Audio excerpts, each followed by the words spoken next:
Okay, I'm live. Hey, welcome everyone to the day 4. So, we're building a startup for Salesforce.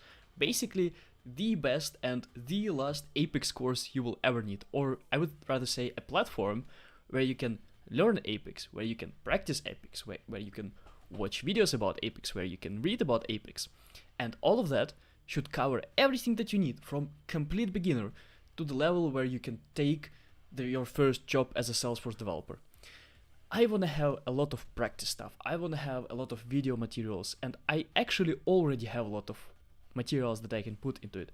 Still not enough. So we're building this whole startup, and basically I'm building it from from my kitchen. What we have so far. Let me actually show you something really cool. If you remember where we left the last time, is that I was working on this FIQ session, not FIQ, more like modules that we're gonna have, so that we can show for the user what we have. And in general, so I have here Figma design, right? So that's day 4, I plan around the 1 week for designing all the pages, and then we're gonna go to the coding part, so we're gonna be coding all of this that I designed here. And I have a team of Sasha, the developer, the React developer. He will be helping out for me with the stuff like React, like set up React and how to write the communication with the backend, for example. And I'm a Salesforce developer, so I will be doing the Salesforce part. So what we have so far, a few pages. We have here login page. We have here contact us page. That's something that was done by another teammate of mine, another Igor, not only me. And this is what was done by me in the first 3 days. And yesterday, I actually was able to do these modules. That looks so much better. I found a tutorial on the internet, and it explained how to do the footer and how to do here this design. And turns out I've been using auto layouts all the time wrong. Auto layout is basically allows you to group together things. And if you group them, if you click, you can easily here adjust the margins. So this is something that I was struggling the last time. But anyway, so here I want to show you what we have so far. And I also changed the logo. I changed the logo to the SVG because turns out that SVG, this is the format where you can click on the logo and you can go and change it to white. This is the main component. I don't want to change this actually. But this is quite cool because what we used to have here a logo. I think it's still one of the pages here, this one. You can't really change it to white. And if I want to use it on the black footer, I really can't. So, what is this thing? That's not something that I would like to have. I don't know what is this. It looks really big. I think this is one of the SVGs. Now that's the problem with SVGs. They are sometimes very annoying because they are basically not really SVGs. They are basically like a huge, just a huge amount of components together. I don't think that this is that much important. We can have just 2 here. We can have YouTube and LinkedIn, for example. We're gonna figure it out while we will be coding. This is what I have so far. You see, it's even responsive here, even if we just hover here. Let's start. Blah blah blah. Outcomes and all of this looks very nice. And look what you can do in Figma. Like you can really make it responsive. And look, they even go like this, and the footer gets bigger if you click on it. This is possible because we've been using now I've been using correctly the auto layouts. Okay, let me check the stream. Let me check the stream first. Does it look like the stream? I'm gonna move it to another window so that you don't get the complete mirror. You don't get the complete duplication. And yeah. Okay, awesome. Looks like I'm indeed live. So if you stumble across this, stream and you're like, oh, that sounds interesting, please drop a comment. I want to have some interaction with you. I will be streaming if I have zero interaction, right? Because I love it. But if you have something, if you just want to support me, the best support by far that you can do is leave a comment, because that gives me a feeling that I'm not only streaming into just void, because I know that you guys watching, I know that you people watching, I don't know who is watching, but I know that some people are watching. So leave the message, leave the comment if you can. But anyway, so what is our plan for today? The plan for today is to create the pricing component. And this is the component that I still haven't really thought about. So I must admit, I don't know what should be the pricing. I want to kind of keep a balance, right? This whole thing, I need to make it profitable so that it can live, right? I cannot go and just spend my own money on it, because if something is not a profitable business, it will not survive. So if I really wanted this thing to live for the Salesforce ecosystem, I need to figure out the way to make it profitable. And I want to make it profitable and affordable to people at the same time.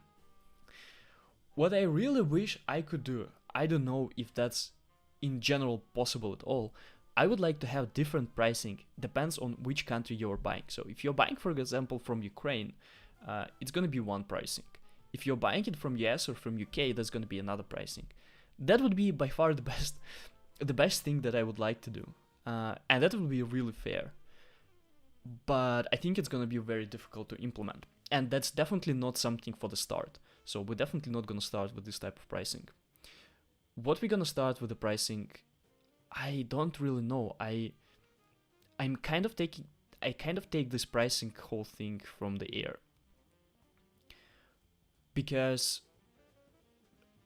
so here's my thought process. So this course should not cost less than $30 a month. Let's say for Europe and US and Australia and Canada and those countries, like Western countries. Because otherwise I don't think it can be profitable. So here's the math that I think about. And let me know what do you think about this math. Business math is actually quite simple, I guess. Let's say for supporting this whole thing, you need 2 developers, right? You need one Salesforce developer that will be creating the tasks or writing tests for tasks, and you need a React developer or a front-end developer. And let's say the average salary of a developer, I'm definitely not gonna hire a developer in US with 100,000 salaries.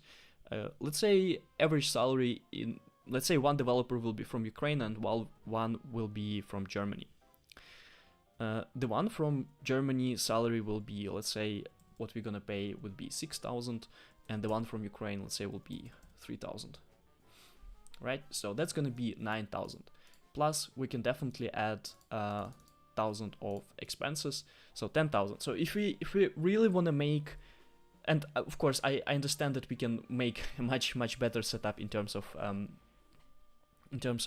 how much it's gonna cost, but this is very like rough approximately how much it's gonna cost to run this website on scale. If we really want to have a big scale, right? If we want to have I can make bigger. I hope you can see it. So if we really want to make really good scale with this, and if we really want to make impact, we do need scale, right? So let's say the goal is to have this 10,000 of revenue. I don't really think that's gonna be the case. I don't think we're gonna need that much of revenue to stay profitable. But let's say that's the goal. To have this, if we price, let's say, just $30 a month, we're gonna need 300 users at the same time. For me, that sounds really, really tough to do. Usually the math for converting from not paying user to paying user, usually the math is we need to multiply by 25. and that's the amount of visitors we need to have, at least to have this amount of people, right? That sounds for me quite high. So I don't know. That sounds, oh, my microphone. Oh yeah, so that sounds too high. Now, if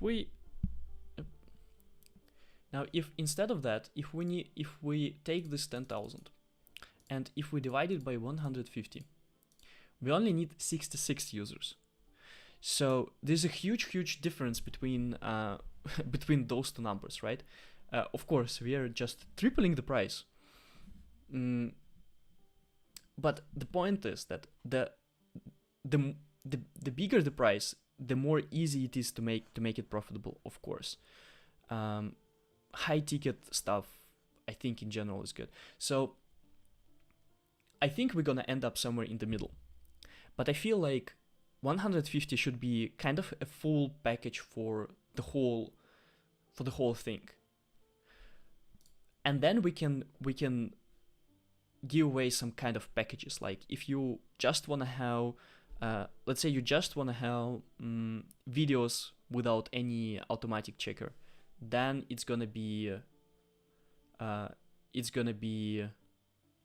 let's say $50 or something like this, which would be just the price of a normal Udemy course, right? But you will be paying this monthly.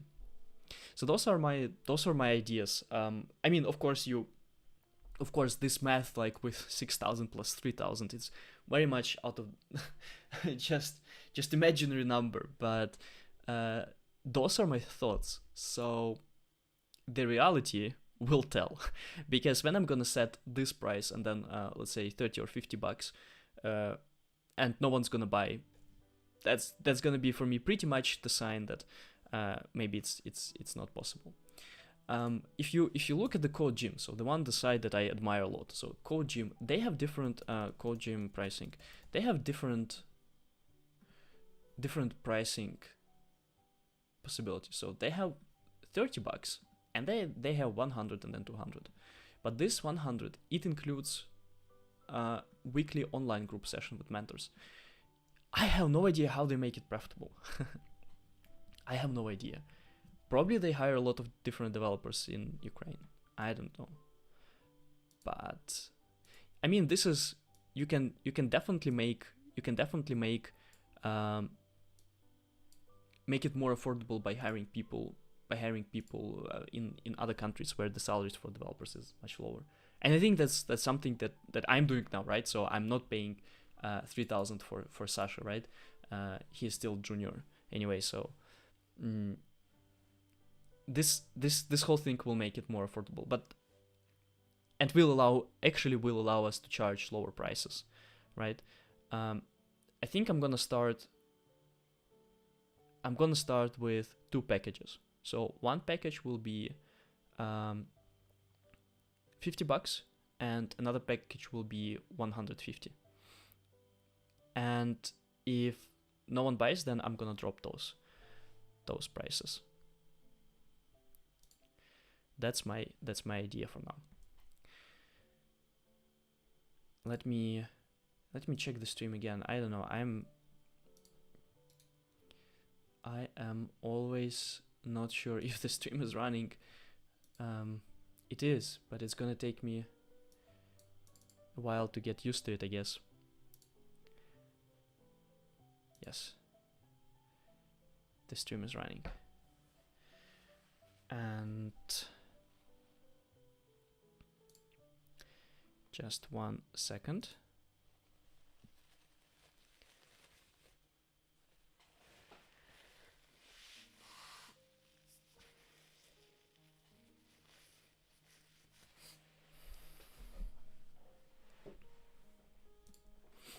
Okay, I'm back.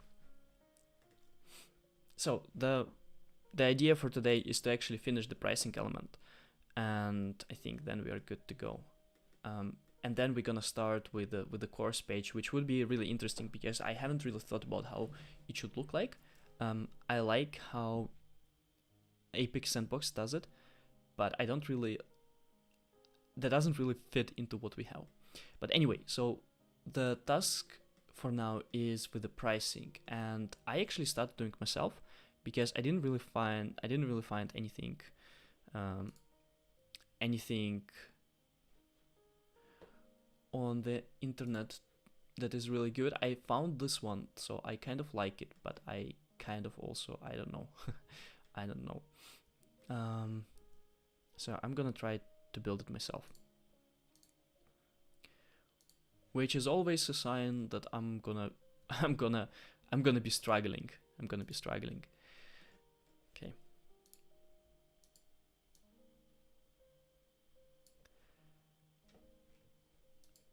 So we have here monthly, and I learned from this tutorial actually that was doing this, that we actually need to group a lot of elements together, and we kind of like assemble those elements into the auto layout. So I will be doing that.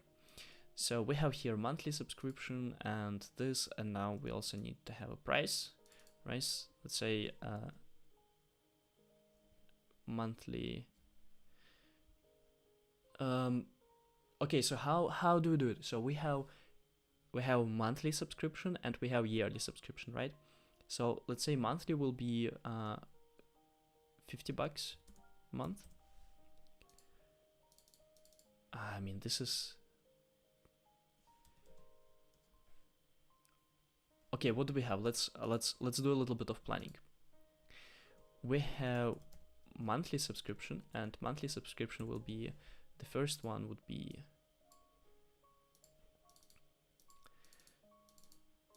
$50 a month.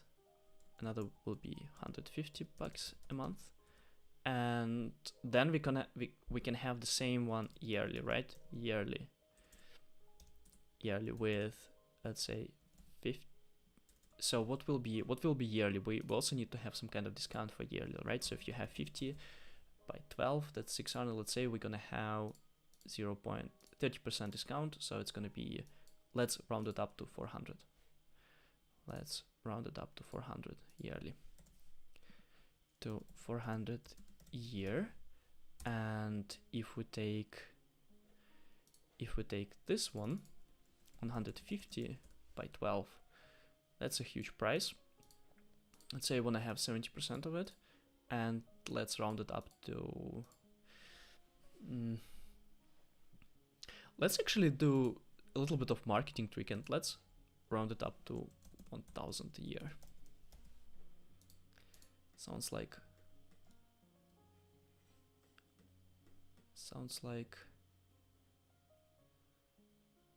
good way. Now they usually have this kind of switch here, right, between switching monthly and yearly.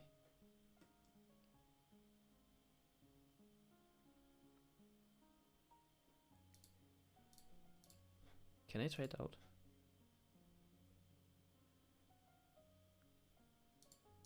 The switch doesn't really work. Okay, but we don't need to implement the switch in Figma, right? Because we can just implement the switching element itself, and the switching we're gonna be implementing in React anyway, right? So we have here monthly. Let's call it. Usually they call it something like starter, and let's call it professional. Professional. What does it mean, professional? That sounds quite quite strange. Advanced. It's gonna be 50, and that's gonna be 150 per month. And now we're gonna list here what's included, and then we're gonna create a button. To create a button, that's the really good thing, that we already have so many buttons, so we can just use this one. I think it works quite well. Let's start, and instead of let's start, I'm gonna say enroll, or purchase. That's a better name. Purchase. And I think this one I'm gonna make. Can I make it H2 or something? So it's, yes. So it's a little bit bigger, and Yeah, well, I don't really care about the second one now. Let's just focus on this one. Now, what I learned from this tutorial is that I have to make them into auto layout. And you see they immediately shift here, and I can adjust here this margin, which is or padding. I'm not really sure. Which is really cool. Yep. Let's bring it to 10. And another thing that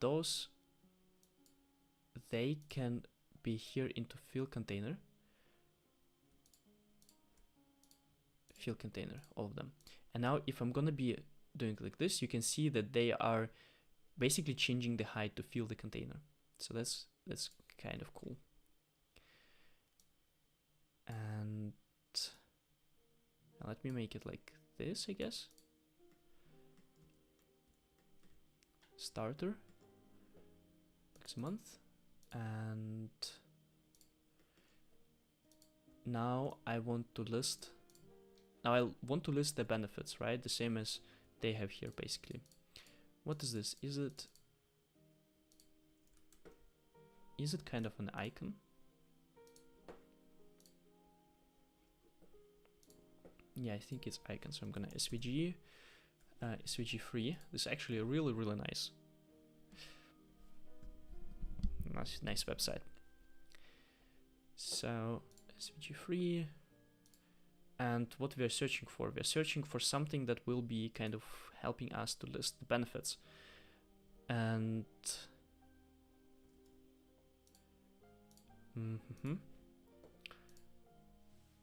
let's say check.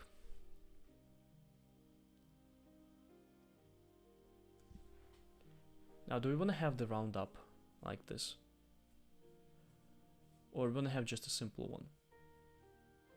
I think a simple one will work.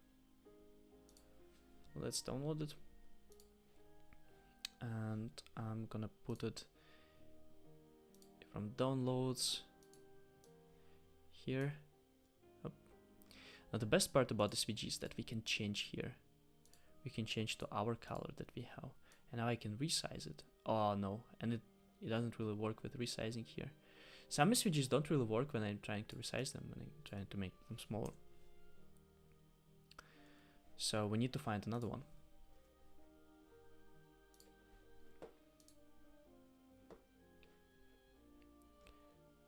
Let's take this one. We can actually also draw our own.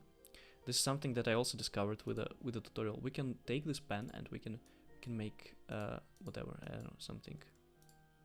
I'm not sure how much is that actually. No, it's not drawing for some reason. It's actually, I didn't really figure out completely how to draw, but something like this. And then we're drawing lines. So where's my SVG? Where's my SVG? Here's the second SVG. Let's see if this one is better at resizing. If no, we can draw our own. Yeah, that's much better. That's much better. So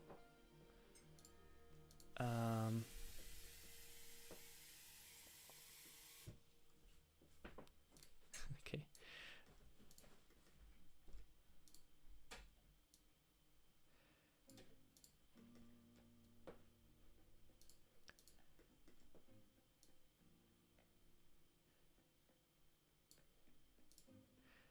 Can we actually, I think we should do it as a component as well. So we should write here something like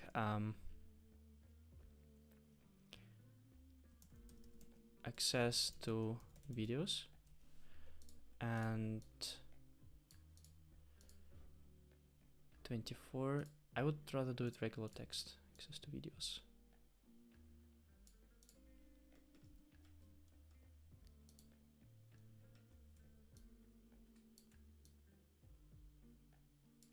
Okay, and now we can group them together, and now they're auto layout. Now we can, for example, put them in the middle here.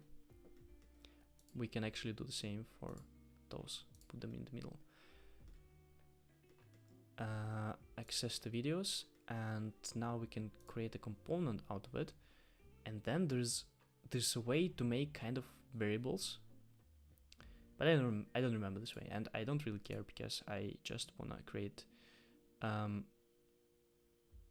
instances of this one. And where is it? Let me call it pricing benefit element.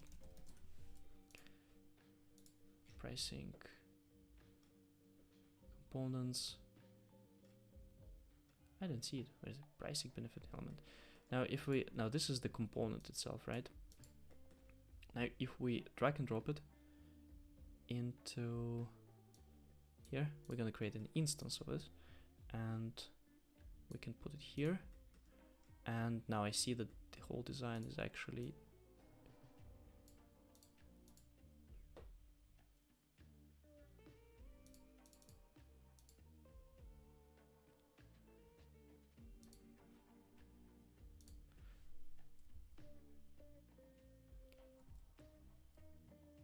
this is strange, right? So we don't wanna.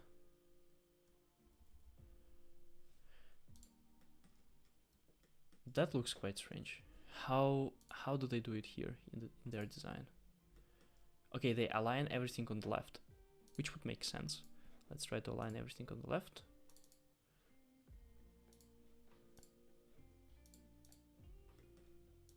And everything on the left here.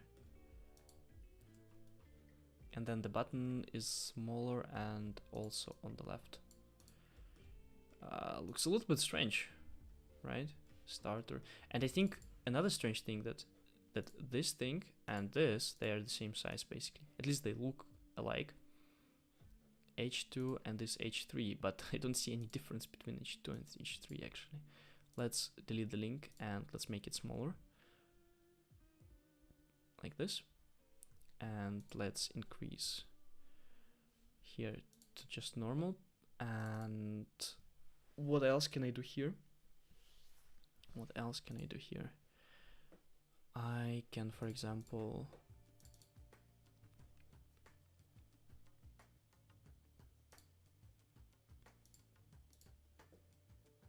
semi-bold.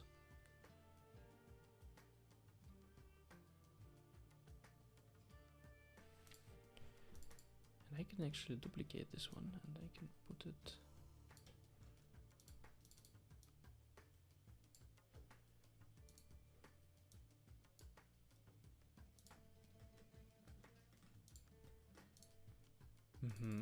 that looks actually not bad. And if I do it too, one was actually good, and I'm gonna reduce here the visibility to say 40%, and I'm gonna do the same here for this one. Line this one, it's gonna be 40. Yeah, that looks much better. And I can write here month. Month, access to videos. And I'm gonna copy it. See how many times. So what kind of benefits do I have here? So access to videos.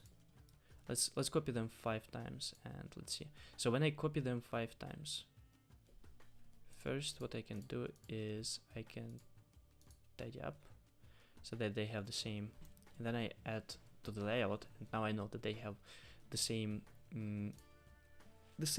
margins all the time.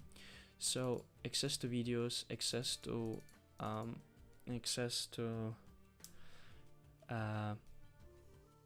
all articles.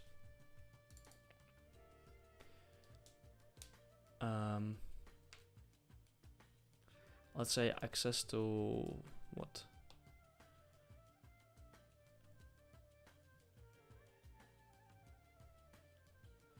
Access to video, let's call it video courses, to text courses, and And that's it, basically. And that's it. We don't need that many.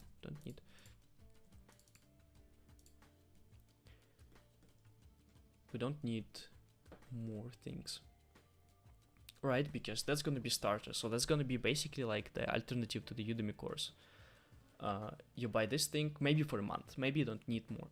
But the idea is that you buy it, you read it, you watch it, and then if you're convinced, then you buy the exercises. Okay. Now what I also know is that, nope, don't move. Now we can take those two things and we can put them into auto layout, and we can say that those are, let's say pricing info, and we can center it, and I think it looks great. Now I can add here purchase, and this purchase I can also put together into auto layout, and I can put like this, and here probably, no, that was actually wrong move, because let me go back. Before I put them together, because those are elements that I want to put together, all of them, right? So I'm gonna put Shift A, and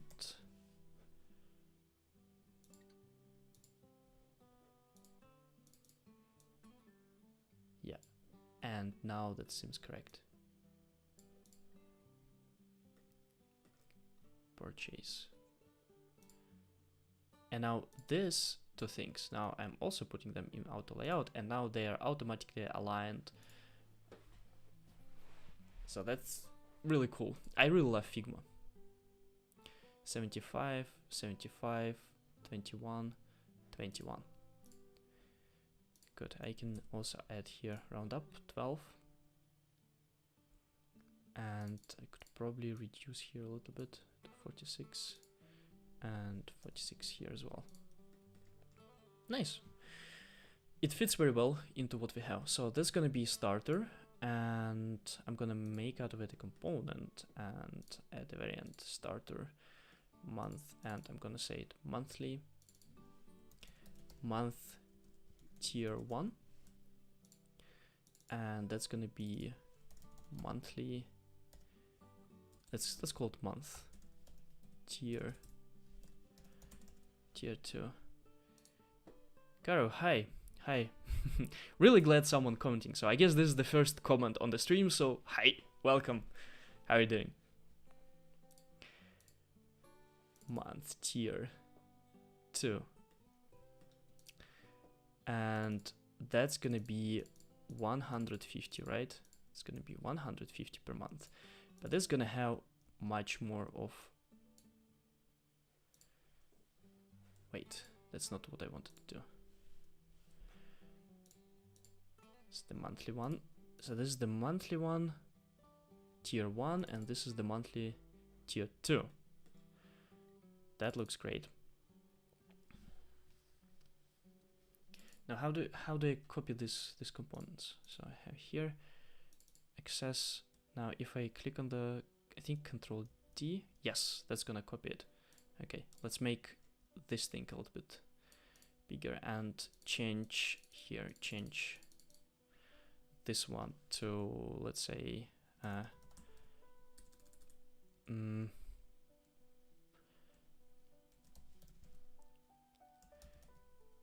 interactive. I don't know how to name it. That doesn't really matter. Advanced. No one really reads them.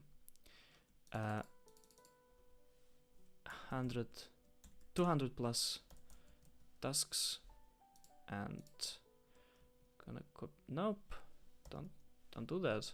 It always jumps into the developer mode, even though I just wanna copy this one. I think so. I need to click on Control D. Yeah, now it works.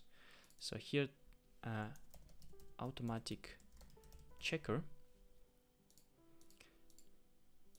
Let's call it task checker. Automatic task checker will be included in this package and in the Okay, I know, I'm clicking on the Shift D. I should click on the Control D, right?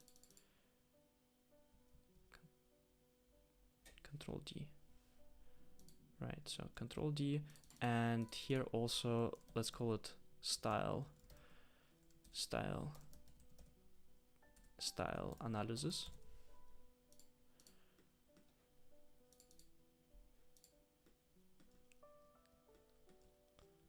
Yeah, that looks good. And now I'm gonna add another one. And how can I, is there a way I can add a new style, but I copy the second tier? I don't see a way.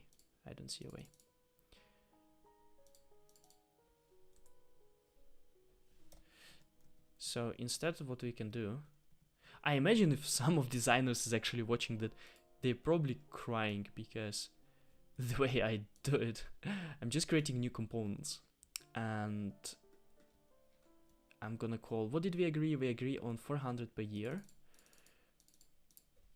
400 per year. And here we agreed on 1000 per year. 1000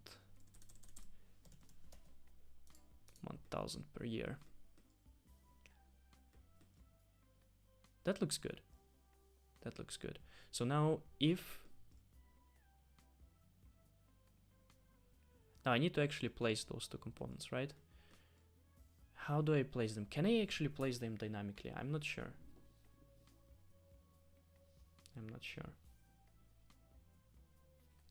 Let's see. First, I'm gonna copy this one, and I'm gonna say pricing.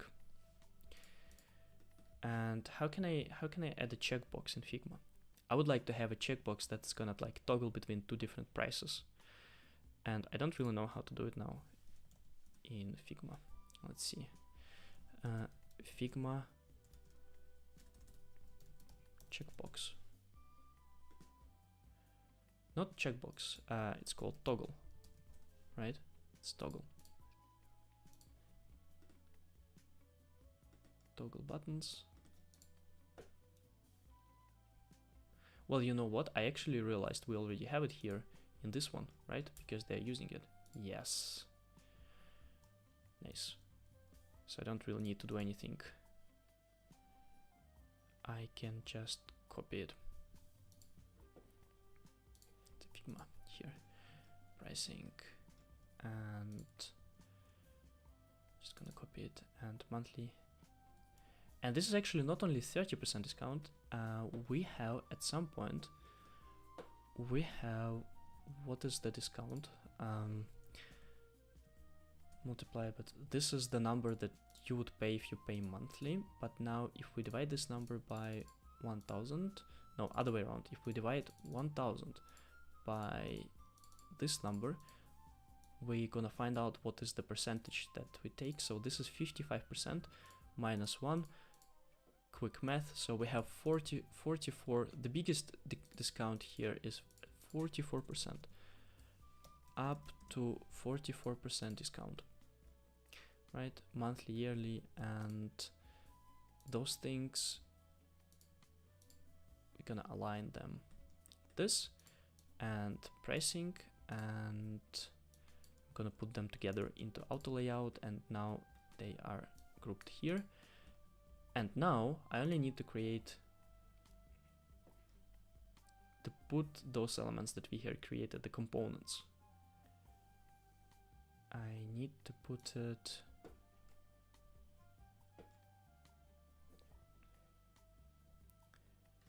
where is that? Is it this one? Starter, yes, it's this one. I'm creating this one and I'm duplicating this one, and first I'm gonna put both of them into auto layout, and this one I'm gonna change to tier 2. Now we have an interesting case where they don't really fit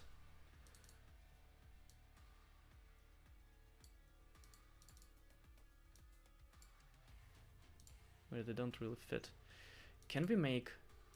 Okay, let me bring this thing back. Yeah. Can we make so that this somehow fits into the container around?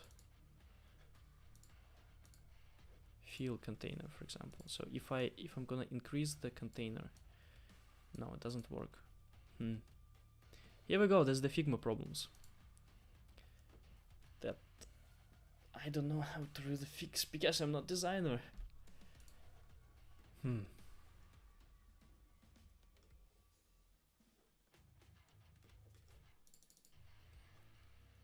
So this things, it fills the container. So if I make the container bigger,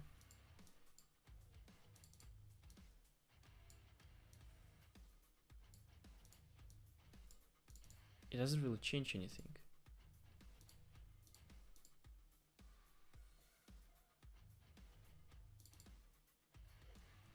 I wonder why. Isn't it like... because we want to align it here in the middle, and then now if we're changing, that's changing. I see. So does it mean that if I'm gonna change here, it's gonna be growing? Right. Awesome. Now, this is not the behavior that I actually want. I kind of want them to be aligned on the same height.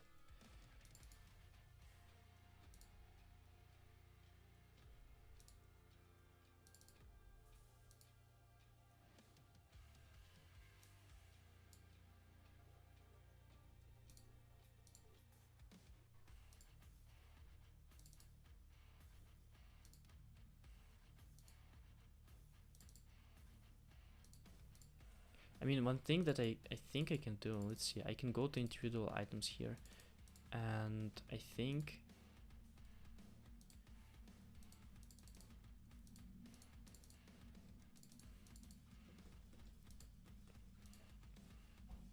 something that I really haven't thought about, right?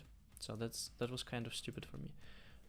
Let's go and let's actually start with this one, and I'm gonna copy the 3, 4, 6 here. 3, 4, 6. How is it? Yeah, okay, that's what I'm actually interested in, the height. So the height is 5, 4, 0. 5, 4, 0. Is it the height of this whole thing? No way.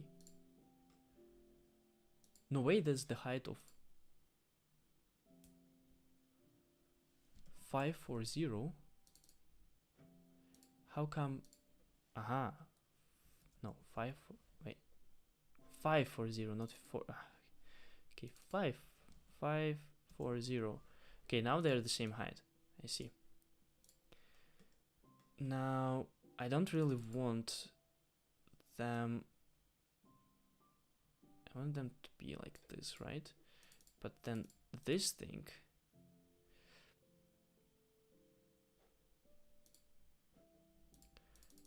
Now this both.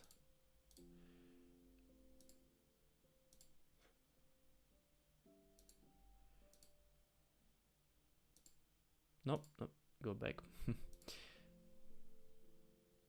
Vertical gap. How can I make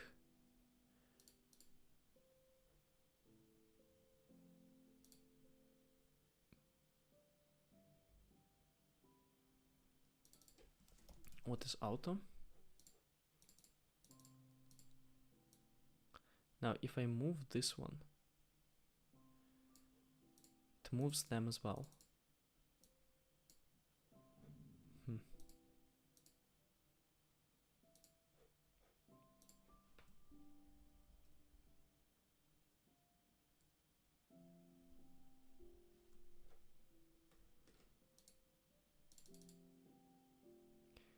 They have 44 here, so it would be nice to have here 44 as well, but then no, we can't have 44. Okay, I must admit that's something where I am a little bit stuck now. How do we align them so that they're on the same level?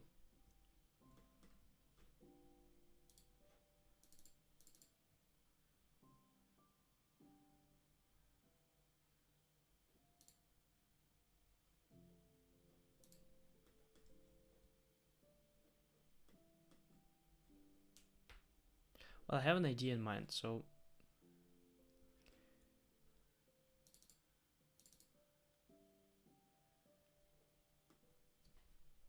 I thought about copying this whole part and then making another component and then, but that's not gonna, I don't think it's gonna actually fix the issue.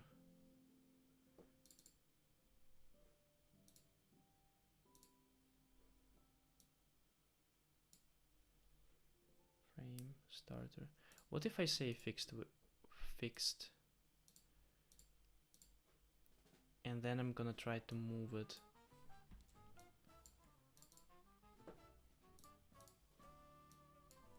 No, right?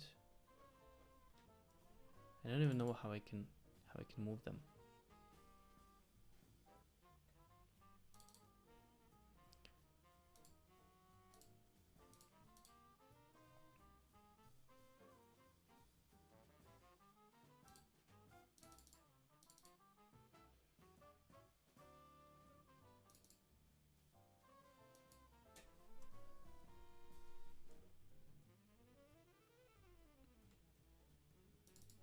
Aha.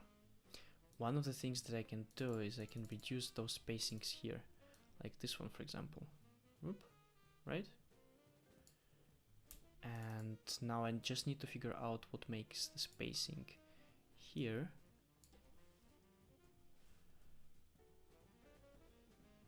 For example,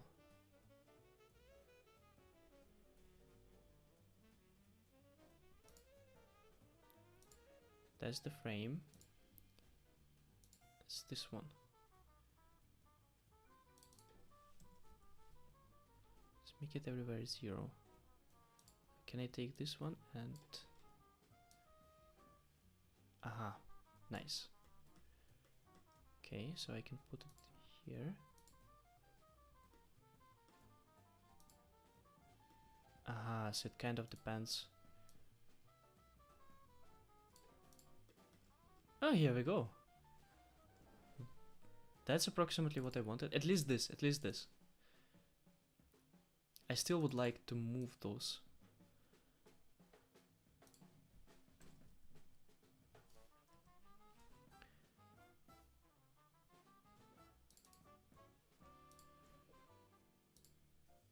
This is this frame, right?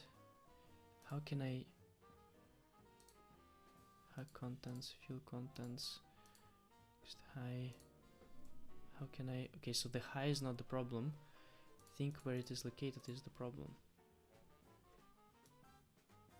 Yeah.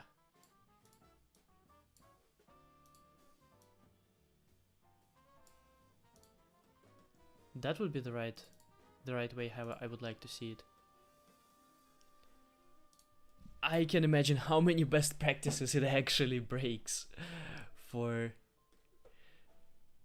whatever. I just aligned it with a fixed width. It's definitely not gonna help us with the design, but that's fine. That's fine. It's not a problem. Well, I mean, because like what I mean by not helping with design is that when we gonna actually code this part, and I think Sasha will be coding this part.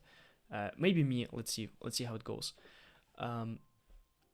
We're gonna be using basically the margins that we specify there, and fixed or not fixed or like responsive design gonna be taken from here. That's why I'm spending here a lot of time. And if I have here really bad components, it's gonna result in not that perfect of a design at the end.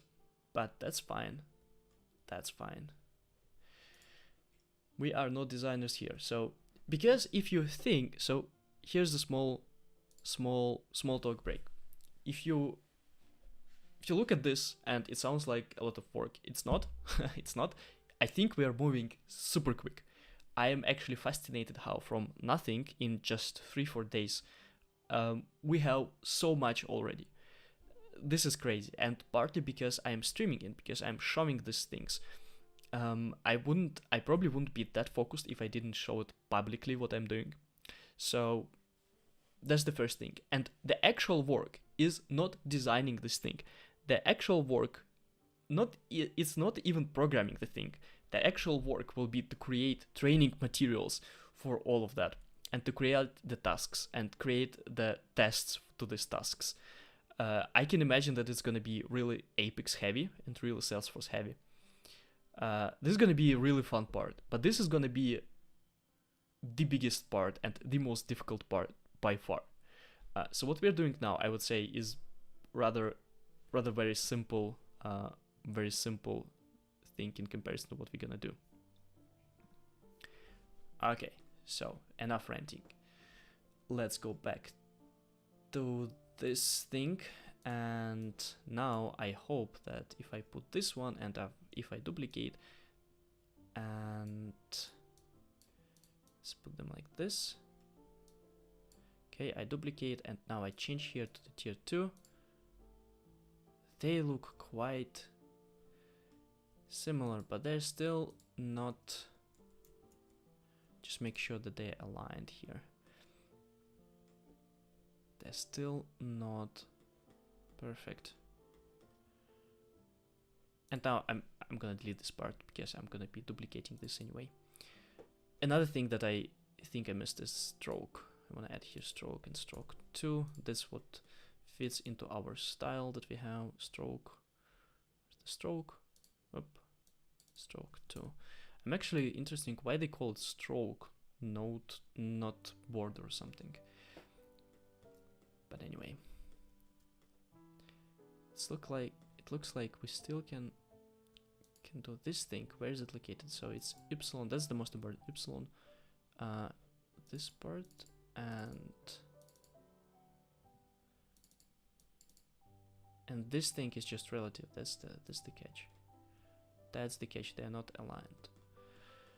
Let me move this whole thing.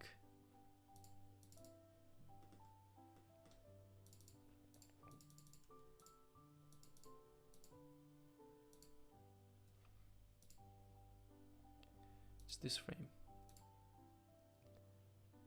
No, what frame? Starter. Yeah, this frame. Okay, this frame.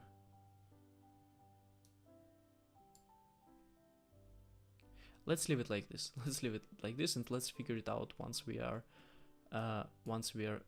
doing the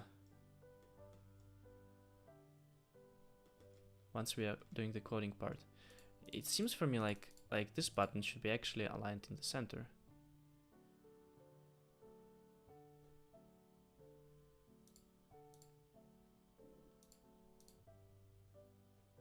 Now go back.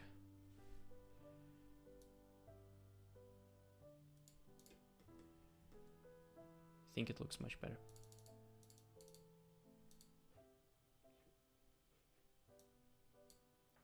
Now I can't just say here, right? I can just say, hey, align for me for the center.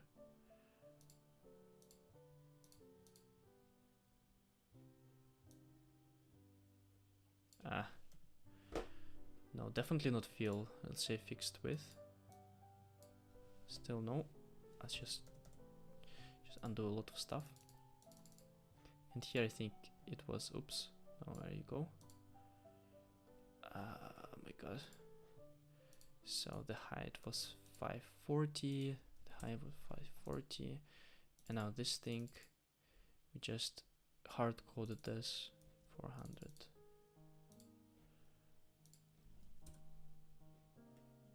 How is it outside? Because it's doing this relative.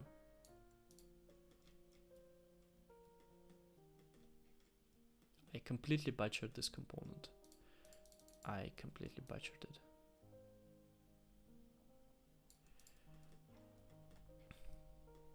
Anyway, we're gonna do it properly on the front end when we're gonna be nope. Go back, what just happened? This and like this. That looks good. And I think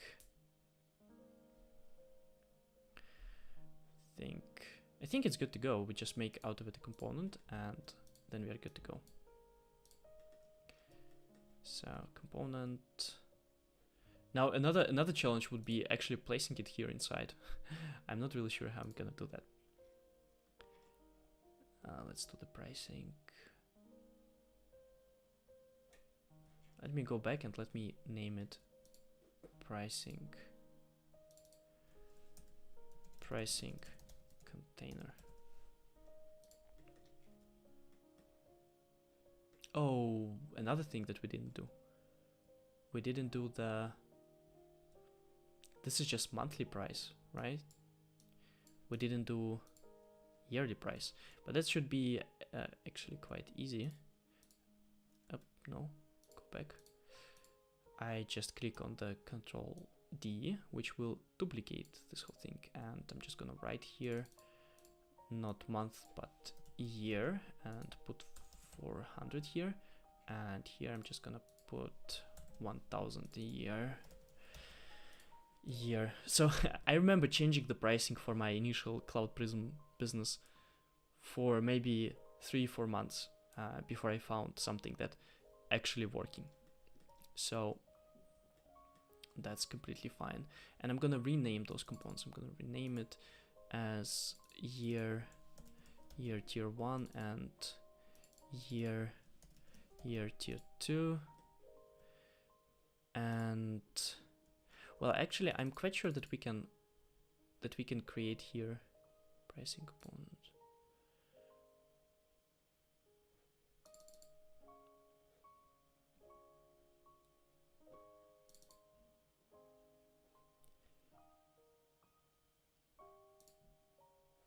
Yeah, I don't know. I would like to see also another type, like the one that is unchecked, right? It's definitely something that we could implement. And I think I'm gonna remove this thing. Monthly and yearly. I think it's good to go. And Roboto, I'm gonna change it to just. And this is also just because that's the font we have been using. Maybe we're gonna need maybe we're gonna need to change the font, who knows. Regular text, and that's gonna be also regular. Yearly. That's fine. That's good to go. That's good enough for starting with coding. So pricing container, and that looks really nice. Like it. Now the question is, how do I put it here? Notice this thing? Those are components. Okay, I'm gonna delete this one.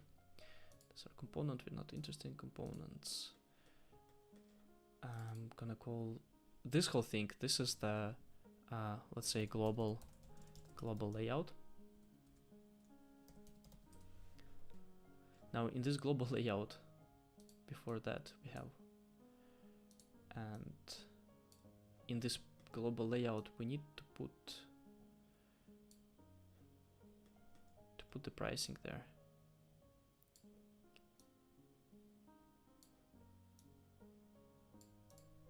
Now what I hope is that they fit into the grid system, something that I didn't really check.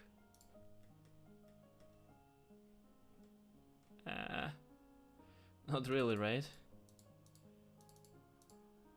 That's fine. It's fine. Now I need to take this pricing and put it into the global layout. And that looks like it fits inside. And of course I'm gonna need to move it all the way down before the footer here.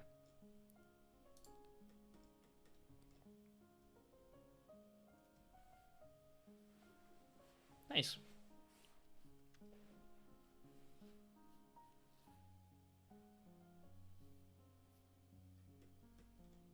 Let's check it out.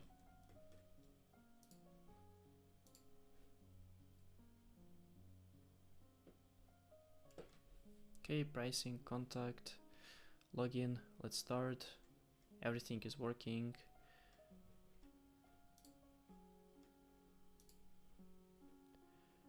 And the styles, what I love about Figma is that the styles immediately apply. We can reuse a lot of things. I love it. Feels like programming actually to some degree. And we can see that here everything is moving. This is awesome. This is awesome. Now, few things that we still need to do is if I go to the Cloud Prism,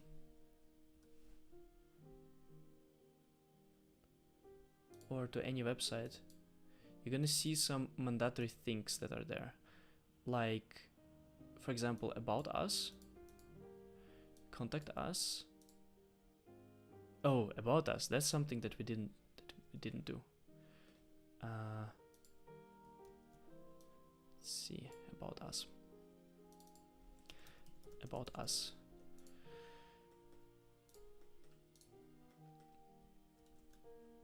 About us, contacts, and usually they also have here, this is what I had to implement on Cloud Prism, privacy policy and public offer.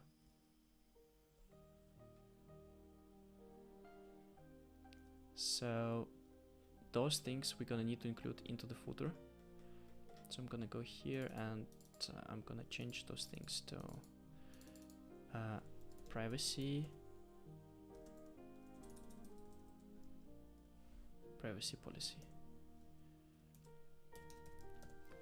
policy and public offer,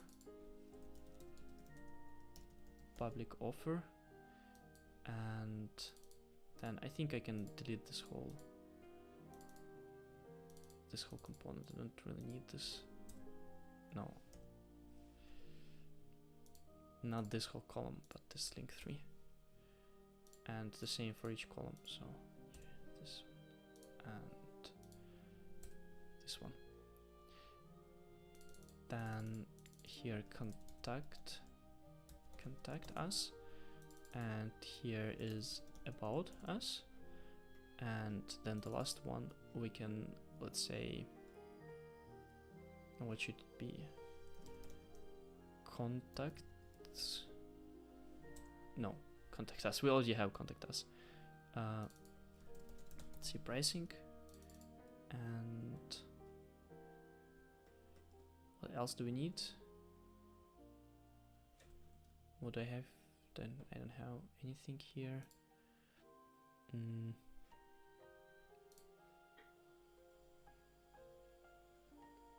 Now let's say support.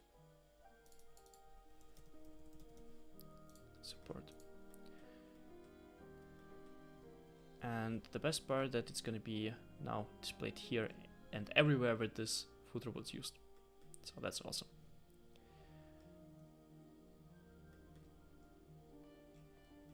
Okay, looks nice.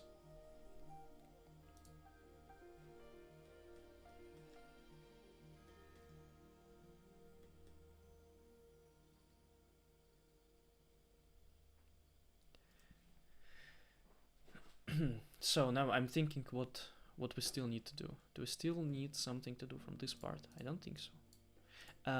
We had here FAQ. I think I'm gonna remove it. I didn't really know what to write it. I thought about it a little bit. I don't really know what to write in the in this part. Like what should I write? What is this? What is Apex? Apex is a language for Salesforce. What is? How do you do? I don't know.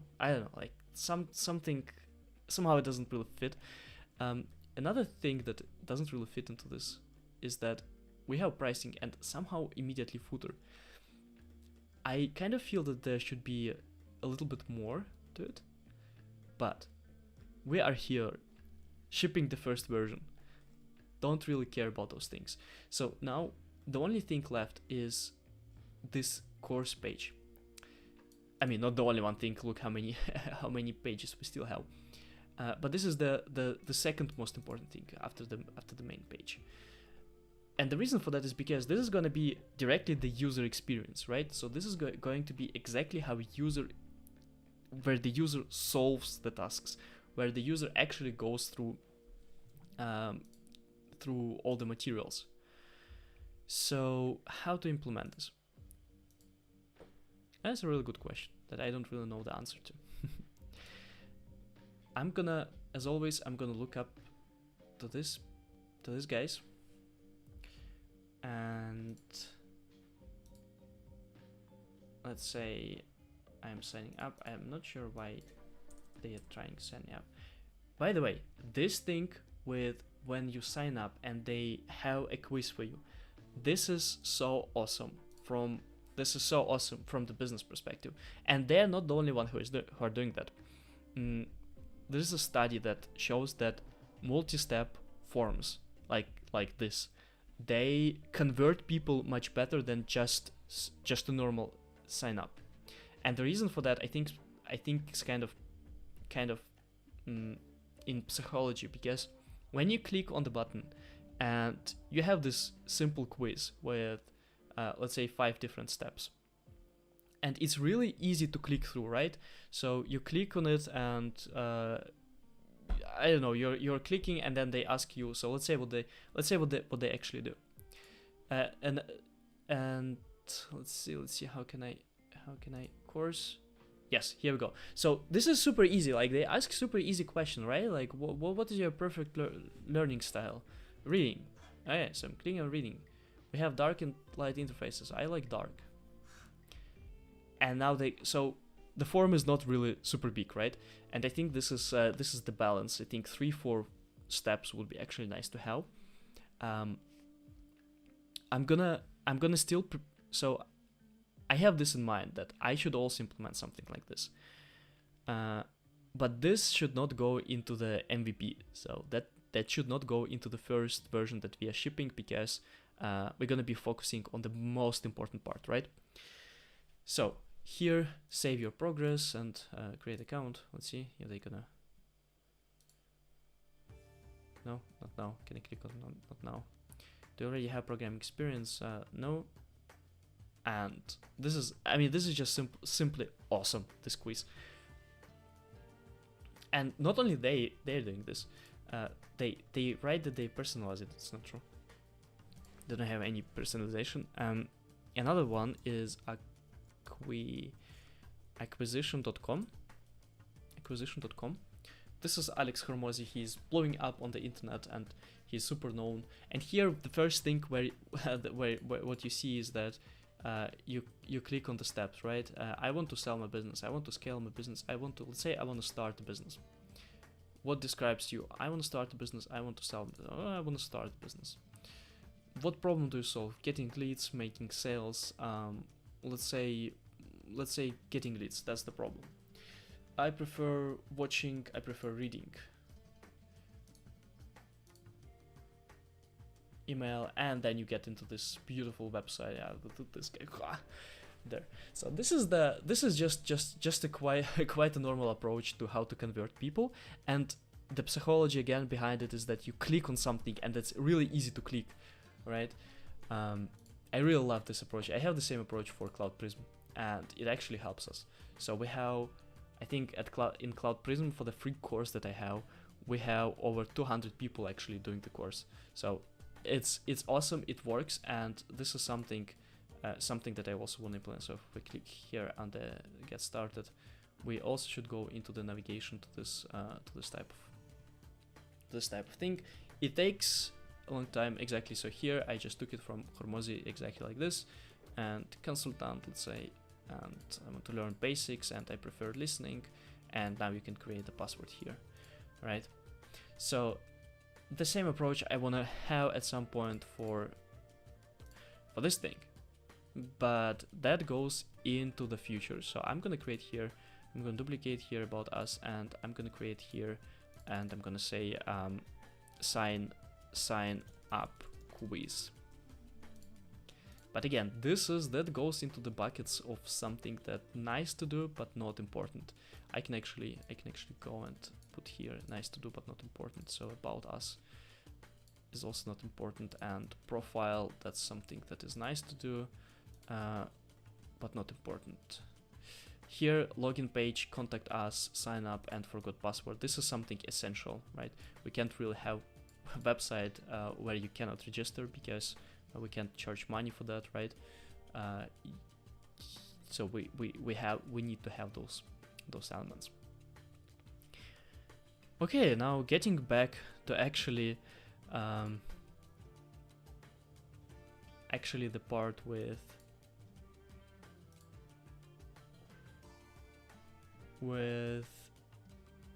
how it should look like, how the user experience should look like. Apexsandbox.io, right? How they have it. I like the way they structure. I like the visibility of this, but what is missing here is in my opinion, again, so this website is awesome, but what is here missing is structure based on the topics and basically like a story. Like you start here, because this is why we are building it. We are building it because I want to be able so that any person that has no idea about coding takes it and knows where to start. So we basically gonna take the user and put it into the place where to start, and we're gonna take the user by hand and move over all the steps. So we need to have some kind of story, right? And Codegym, I think, is a good example for that one. Can I please log out this? Yeah, so Codegym. If we go on the Codegym and we just signed up, right? We get immediately into this type of thing. And this is immediately prehistory, right? Somehow the storytelling. Okay, so we got this one. Then the explanation how it works. And this whole thing. Okay, this is a screenshot, right? So they explain verify, and that looks good. So this is basically just a text, right? Just a text. Here's some code. Here's some code and explanations, and we click on the next one, I'm just waiting, I'm searching for where we can actually write the code. Okay, here we go. So if I click on open, it opens immediately here to write the code, right? And I really like this approach. I think I'm just gonna take this approach and I'm just gonna copy this one. But let's see what, for example, Code Academy, right? So Code Academy, they do basically the same thing. And but they look different. They look different because they have, on the left side, they have the learn part, and here they have the running part, and here I'm not really sure what is this part. Let's take it, run. Okay, this is the output. Okay, and how does the Codegym handles the output? Let's say system out, print line, as far as I remember, print line, and let's say blah blah blah. If I click on verify, what do I get? Aha, they have output here. I think this is this is actually what makes sense, because we don't want to have our output super huge, right? And we can make it a little bit bigger, a little bit smaller. We can clip it together.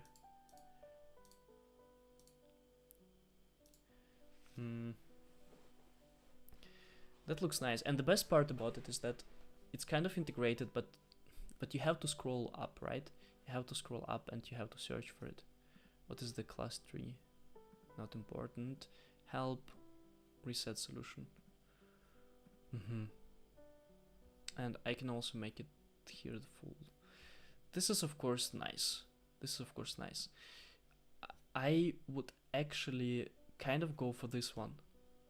We also, if we compare, can close Hormozy. We have another one, Campapex, right? Explore courses.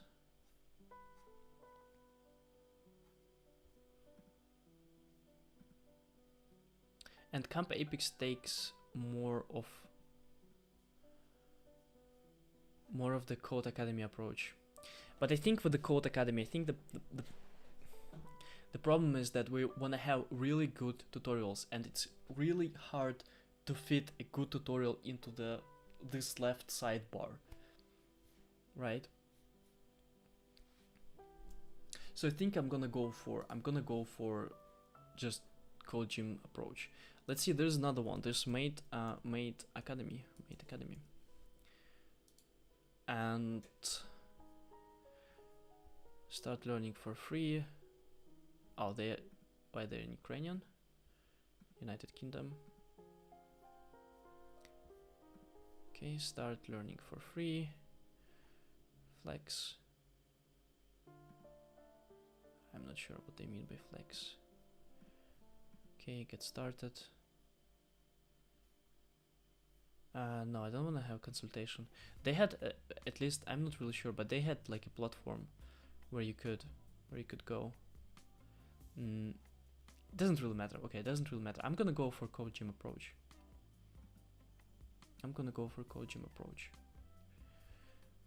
Which will be a little bit hard. Let's see, because we need to think about a lot of different components, right? Which means that if we go for the Codegym approach, we're not gonna have this sidebar. We're only gonna have this one. So we need also to have another screen for this, right? For different levels and for different lessons. So that makes our whole design actually much more complicated.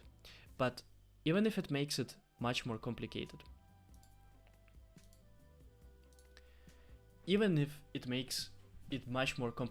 I still want to go for this design because I want to develop the website, the platform that is really doing what I expect to do. It should have a really good user interface, user experience, and we should aim for really good quality. So really good quality means more work, and it means not only double the work. It might mean like 5 times the work in comparison to developing just something. With this, I also want to say that yes, we want to develop the best platform, but over more longer term than just 3 months, right? So I'm gonna be laying here the ground for user interface, but really good, we will be able to do it maybe in a year or maybe 2 if that's profitable, if I stick to this project. So yes, I'm gonna try to do it good, but at first we have to start with the MVP, right? And they have really nice gamification here. I love this. I love gamification. At least some kind of points I would like to have. Okay. So it means that we have course page. Let's see what the other pages we need to have. So course page, lessons. They have different. They have a lot of different, I would say, courses. This is the most important one, right? This is the most important one.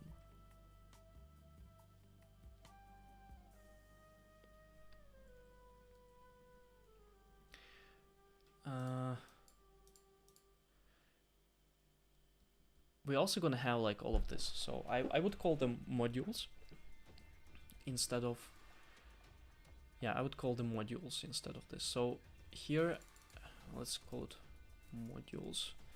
And I wonder if we can reuse some of the components. So we can just list modules like this, for example. But here's what I mean by modules is that kind of this component where one module is gonna have different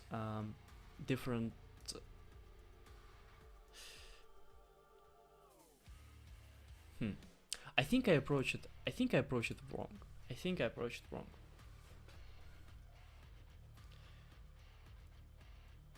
first let's think what will be the structure. How can we write the user interface if we don't have a structure, right? So what will be the structure? And I'm gonna go here back to my planning part. Gonna delete this one, we don't need it anymore. Plan outline and make it bigger. So what's the plan? What is the structure? How are we gonna structure the whole learning part? Let's say I would divide, the way I divide my program now would be module 1, and that would be something like syntax and basics, and that would mean variables, classes, as objects, loops, lists, maps, and all of that, like all of that stuff. The module 2 would be and somewhere here SQL query as well. SQL query. The module 2 would be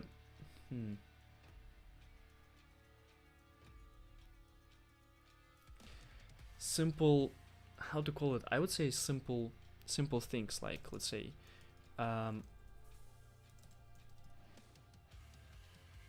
simple Apex, something like triggers, scheduled Apex, invocables,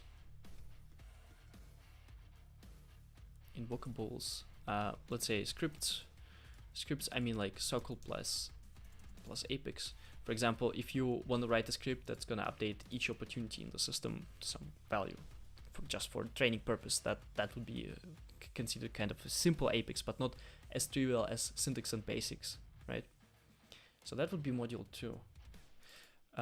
Module 3 would be I call it easy advanced Apex. So let's call it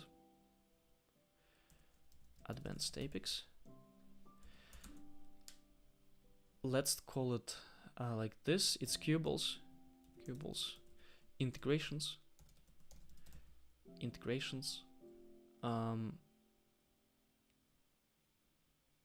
cubables, future methods. I mean, future methods not used anymore, but still. So cubables, integrations.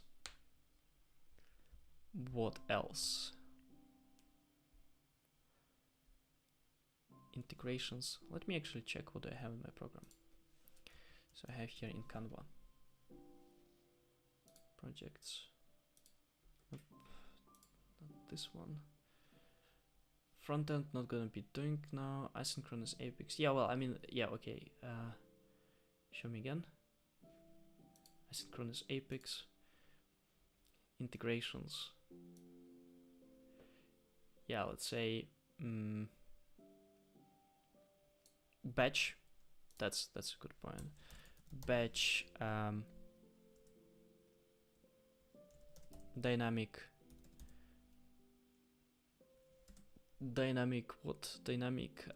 SQL queries, or inserts, database class, exceptions, and here also in the simple Apex I would put triggers, I would put tests. Like this, advanced Apex. Module 4, let's call it data structures. That's where we can go actually quite hardcore for people who want to go into this and create I know something like linked list, trees, search algorithms, and all of that stuff. So that would be module 4. I would have also a separate module here, let's say module 1.5 for SQL queries, and here we can just go over each SQL keyword.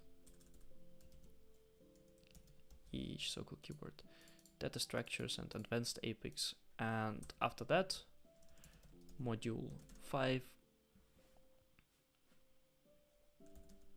we can have flows, because we can actually check quite well flows from Apex itself by running tests on the flows.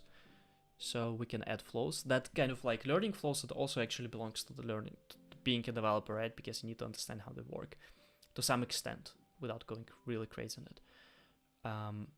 Obviously not screen flows, right? So just record triggered flows. That's the only thing that we're gonna be able to check.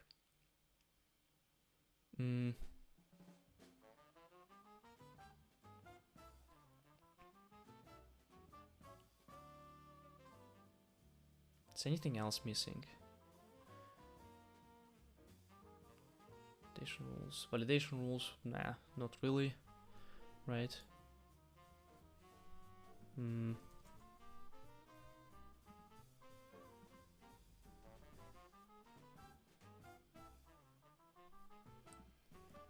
Flows, let's leave it just like this. I mean, like just an idea. Formulas, flows. Yeah, but I mean, this is a lot, right? So this is not like we can create all of this in just 3 months. So that's something more for future. The most important for me will be the first part, module 1. So I think we're gonna ship the first version with just module 1, and then our task will be to go as quick as possible into the second, into the module 2. That would be really, really cool if we could do this 3 modules. I mean, 1.5, I already have a lot of materials for 1.5. If we can go into the first 2 modules, I'm gonna just rename them. Module, that's gonna be module 2, that's gonna be module 3, module 5, module 3, 4, that's gonna be 5, and that's gonna be 6. So this description here doesn't really match anymore, right? So, but that's not the point. That's not the point. I can rename it. I can actually rename them right now. Why would I? Basics. Let's see. Duplicate syntax. It's called syntax and basics. Module 2 will be SOCL query. Then it's going to be control structures.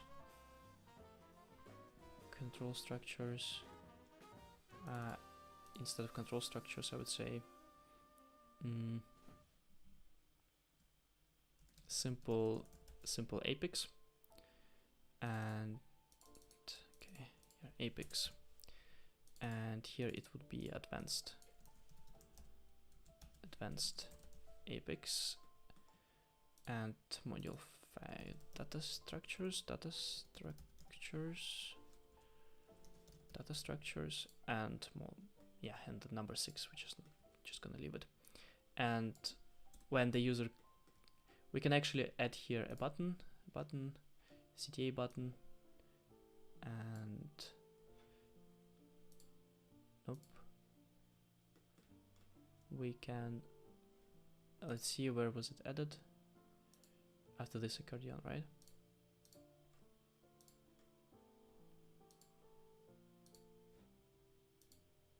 Okay. See all.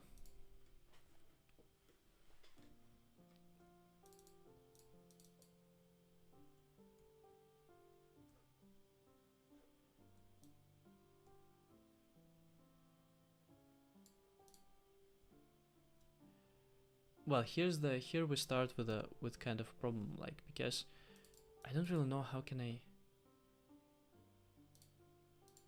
increase this one spacing. No, not really, right? I would like to have this button have a different, spacing between those elements. And I guess for that we need to take those and we need to put them into this one, and then those two, they can have a different spacing, right? Yeah, now I can create here different spacing without problems. So I'm gonna create here 36 because I saw that here they have, what kind of spacing they have there? 12.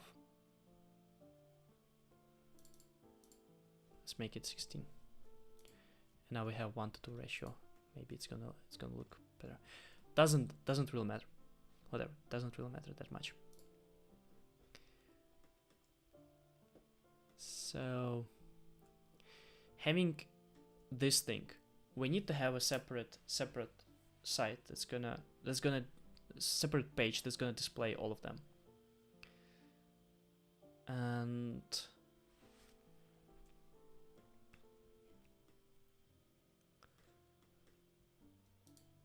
so first I'm gonna start with this page then. Then turns out we need more pages than initially thought. So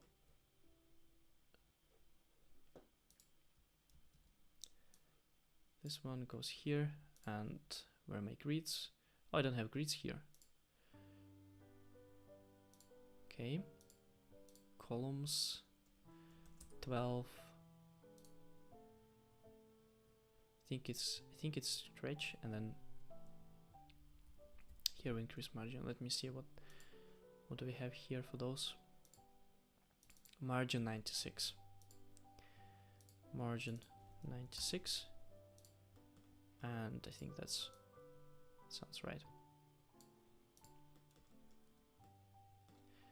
Oh, one of the things how to make for example headers so that it has always the same margin. I think if I put it all the way up,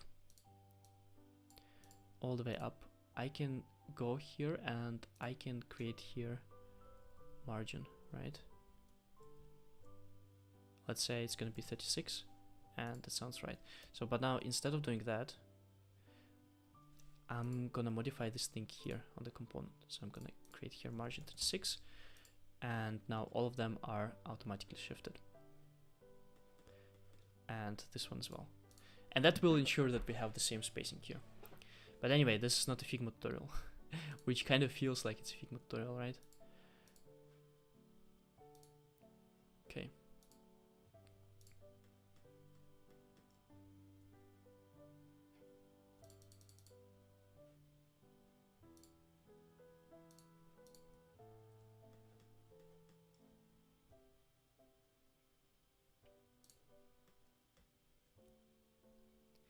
So what do we do actually? This is modules, right? So in some way I want to be able to see those things here. How can we do it?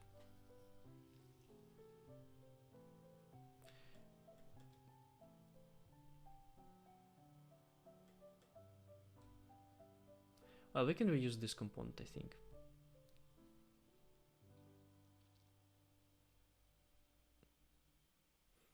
I just need to put it in a different way. So how we gonna display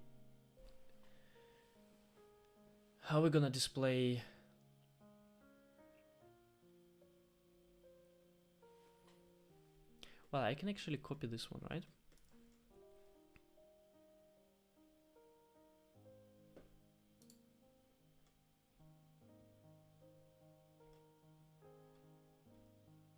Oh, that's not even component.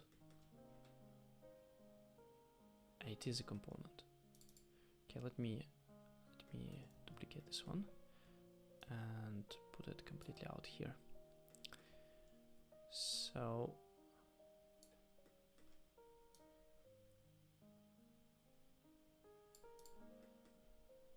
I'm gonna remove those things.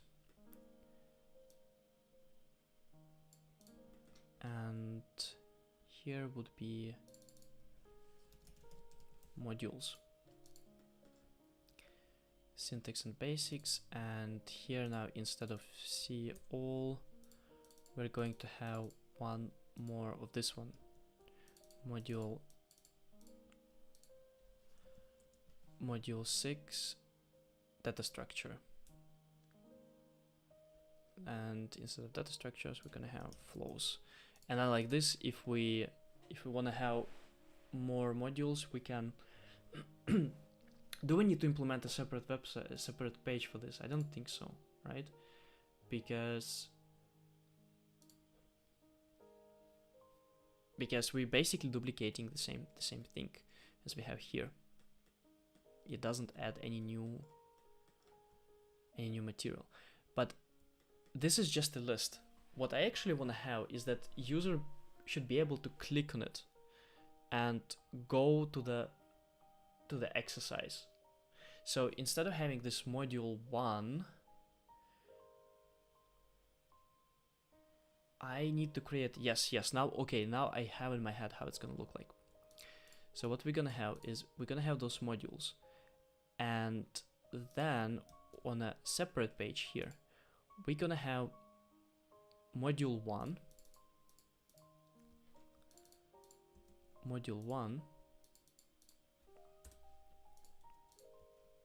and that's gonna be the page for module 1. And instead of having this, we're gonna create a new component that is similar to this one, but will have a similar structure with highlighting different exercises, like level 1, level 2, and so on. So I'm gonna delete this whole thing from here.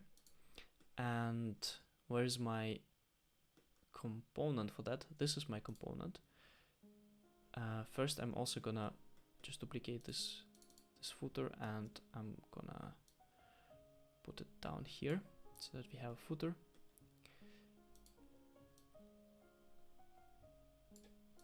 Now I'm also thinking that here in these modules, you should be able to click on the module and say like go to this module, right? So it should be not just a list of what we are doing. You should be able to here to have some kind of button and go to this module.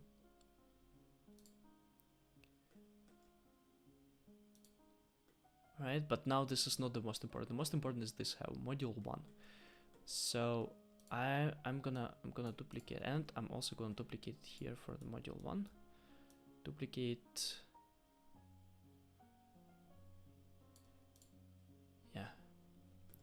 Duplicate, and I'm gonna duplicate this component as well, and here instead of having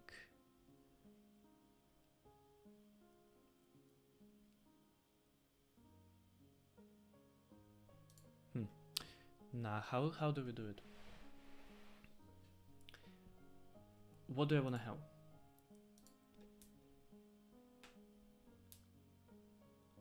Let me grab some water.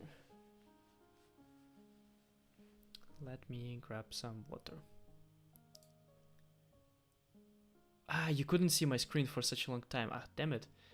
I didn't switch. Oh my god, this is so. Anyway, let me grab water anyway. Let's see. Up.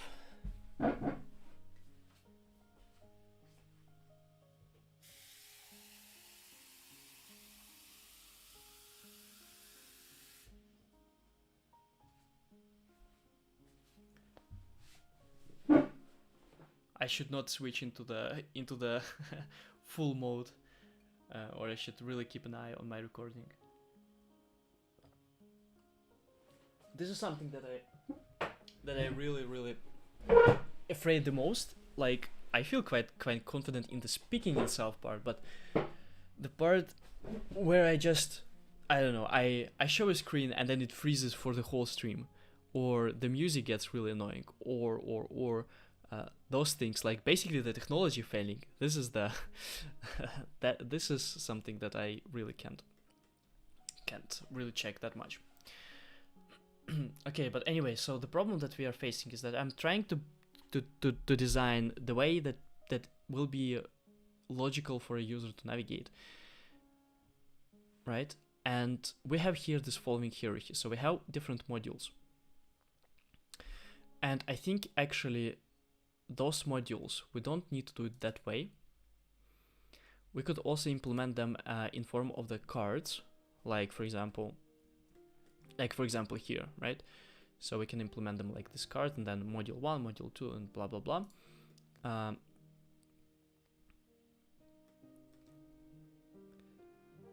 But now and then we're gonna need to have, for each module, we're gonna need to have like a list of exercises, right?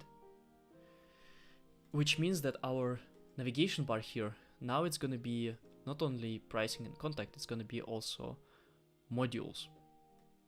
And then you click on modules, and then you click on each individual module. That's my idea for that.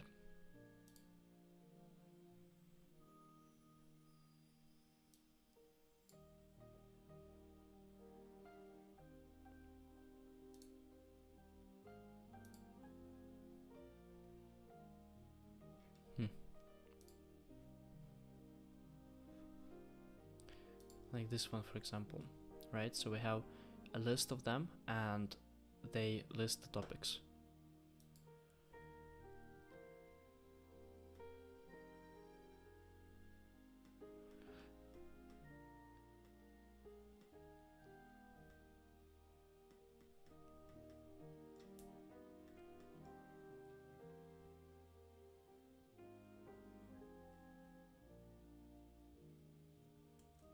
And I would like to have, so I think they have different levels, right? So if you click on level, they have even more lessons in this level. I would like to keep it differently. I would like to have, let's say level 1, and then only stuff for the level 1. Like for example, variables, and then everything about variables, including the exercises itself.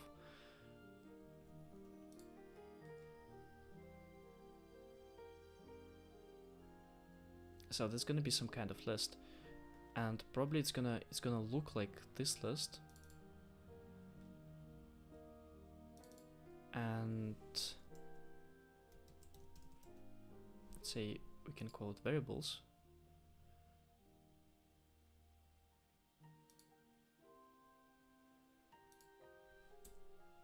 I don't really need different states in this case.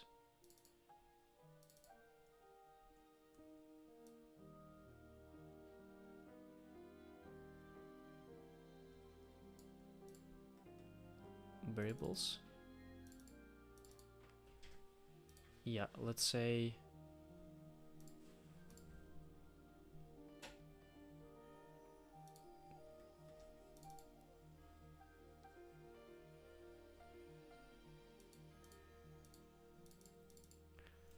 let's call it property.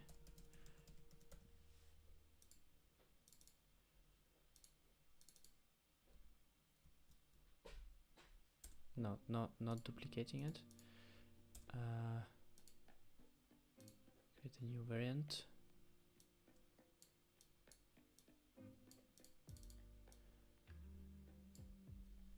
No, I don't really need a new variant, right? I just need, yeah, I do need the new variant. I need it for hovering over it. But I'm gonna call it hover. Property, no, let's call it default.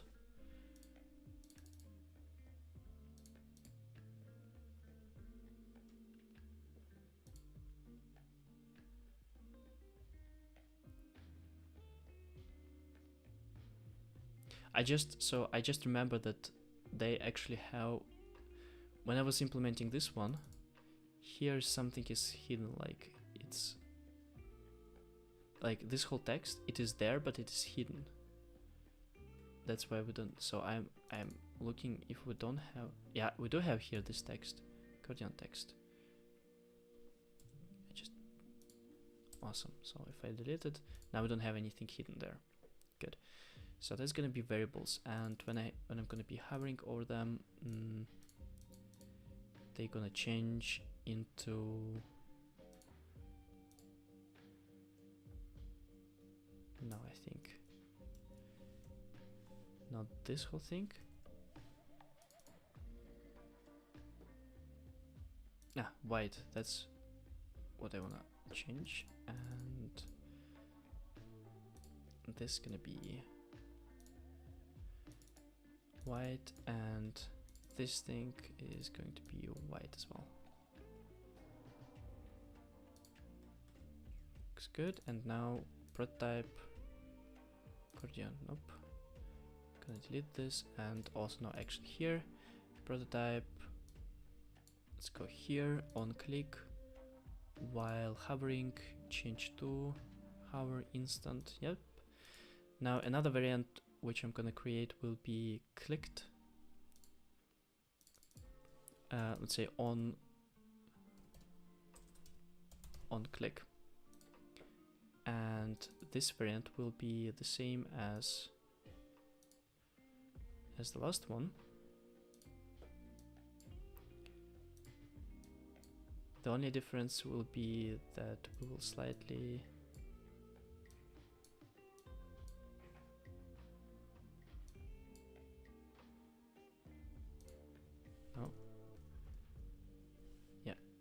what happened by this thing is transparent.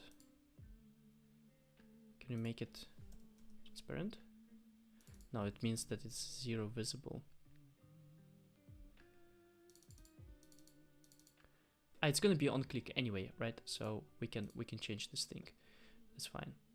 So this will change slightly to, let's say, this color. And now I only need to add the interaction.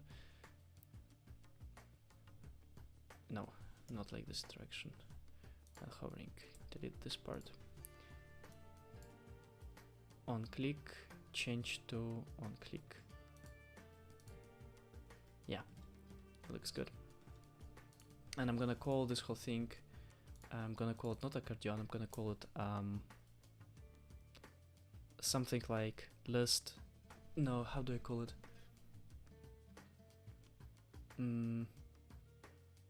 Topics item.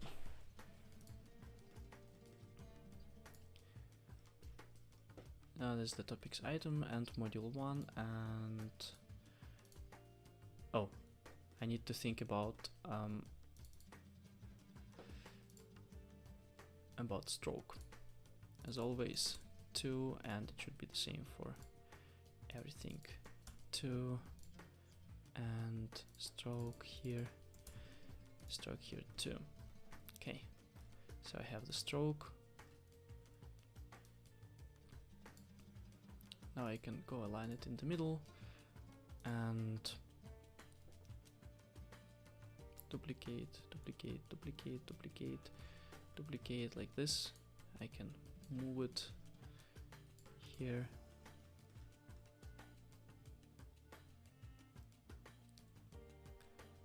That seems to be way too big. So this is H2, and this is called, this is just a text, right?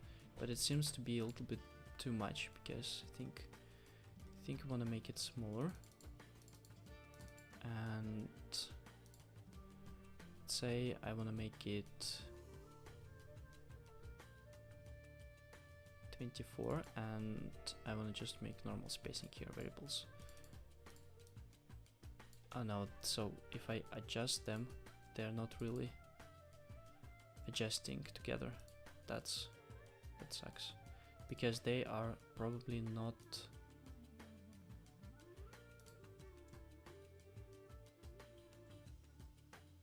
They're Shift A. Are they in auto layout? They are. It should be in the middle. Okay, now they are adjusting, so variables. That seems for me like a much better way. No, I need to adjust it for everything. Ah, this this is strange that I need to do it. This, I know, this definitely should be a much better way. Variables, let's save it into the text style. Let's say it variables, not variables. It's text called variables. let's call it modules items. Modules items, and it's gonna be modules items. And how can I copy this one? It's 545. 545 as well. Ah, of course, because that's the length. We are interested in the height. This one, and they are not really floating width because they are not in the auto layout. Auto layout in the middle. Now, if I go to hover and I say 67, still not. Ah, okay.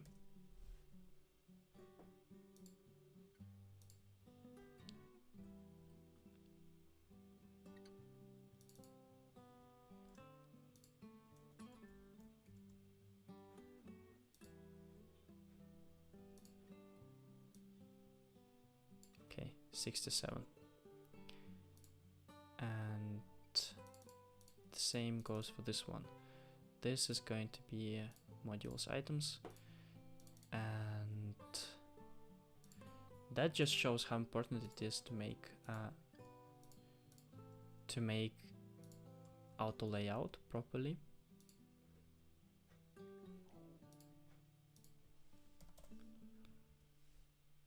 No, still doesn't work.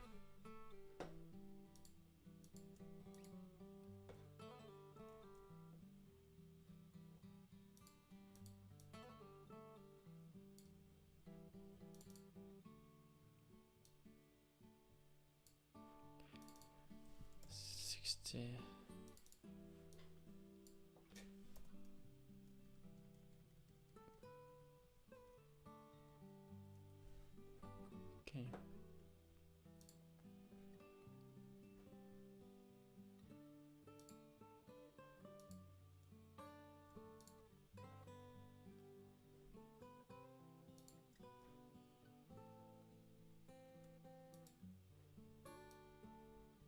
Finally. 67. And to change them, that looks way better. That looks way better. Now I'm gonna put them into auto layout, and I'm gonna make it smaller here. Variables, and I'm gonna rename each of them. So it's gonna be, what did I put here? Variables, lists. It's actually gonna be a real long one, right? So it can be a little bit shorter for advanced Apex, but let's see. So we have variables, classes, and methods. Classes and methods as objects, loops, circle queries, lists, and let's call it that. Let's call it lists, and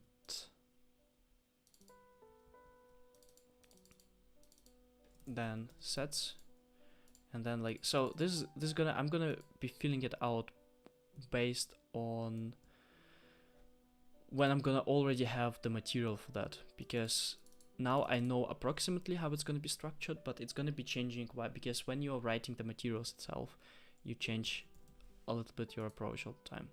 So maps,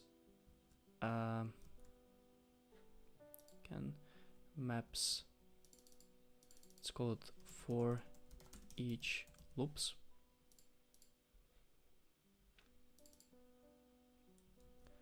and for each loops, what else could it be? I mean, the for each loops should definitely go before. For each loops, circle, lists, sets, maps. That's enough as a placeholder. That's totally enough as a placeholder, and then we put those two. Are they?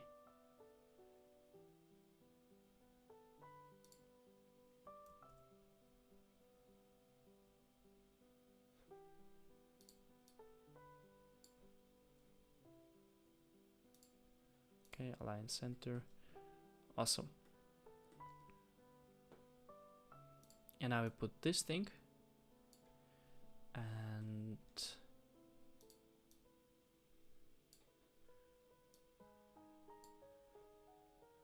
no, I think if I'll do it like this, it's still fitting. Awesome.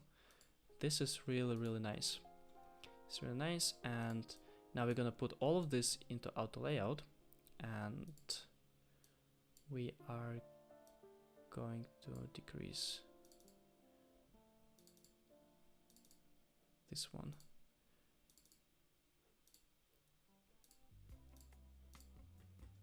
That seems for me a little bit too much. And here, let's see if I can make a little bit more spacing. Okay, 25, 35, say 45. That looks good. And then we can remove. Oh, no, go back.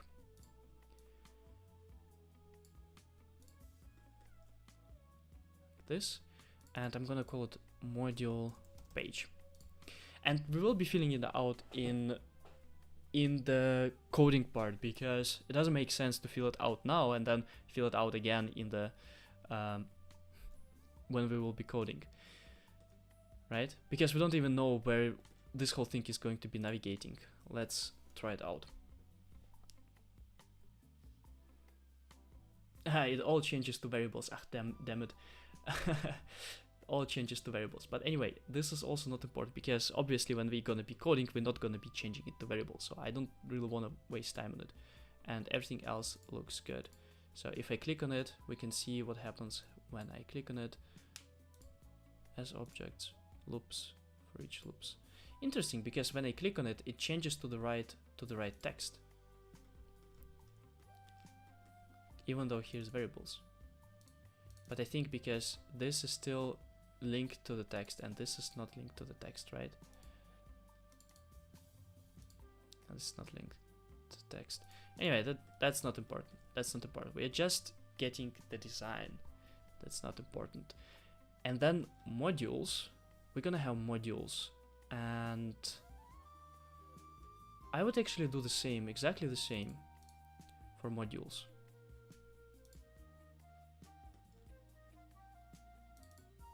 That looks for me interesting. Yeah, that's not interesting, correct to do for modules. And I'm gonna put this whole thing, maybe even with a heading. These two, I'm gonna duplicate them. No, not switch into dev mode. I'm gonna duplicate them, and I'm gonna put them into the component.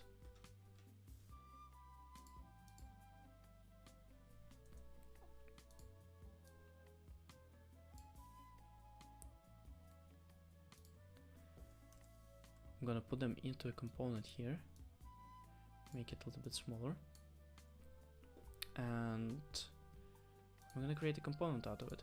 And now I can take this thing, I can take this whole thing out, and I can just let's also name it something like, let's make this whole thing smaller. Why is it so huge? To fit into the component. And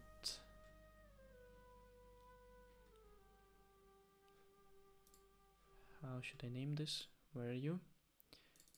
I'm gonna call something like module list. And now this module list, I can go and put it here, and I'm gonna do the same trick here, this one. Gonna extend it here fully, and I'm gonna put this, and this into auto layout, and here reduce it to basically 0, because we have margins everywhere. And I'm gonna put like this, and I'm gonna delete some of them, so I don't need that many, right? How can I delete all of them? Yeah, this one, we only need 6, right? So this one, and let's call it module 1, and then we have the module syntax syntax and basics. Syntax and basics module 2 SOQL query, module 3 simple Apex, module 4 advanced Apex, and then module 5 data structures, and module 6 flows. Like this, and when you click on it, you go to module 1, and then you have a list of module 1. Let's test it out quick. How does it look? Let me know. So I'm quite proud of it. I'm quite proud of this thing. Yeah, and when you click on it, it's like this. And if we go to the next one, that's what's gonna happen when you click on it. You're gonna see module, and then you go into module, and then you go to the actual starting page itself.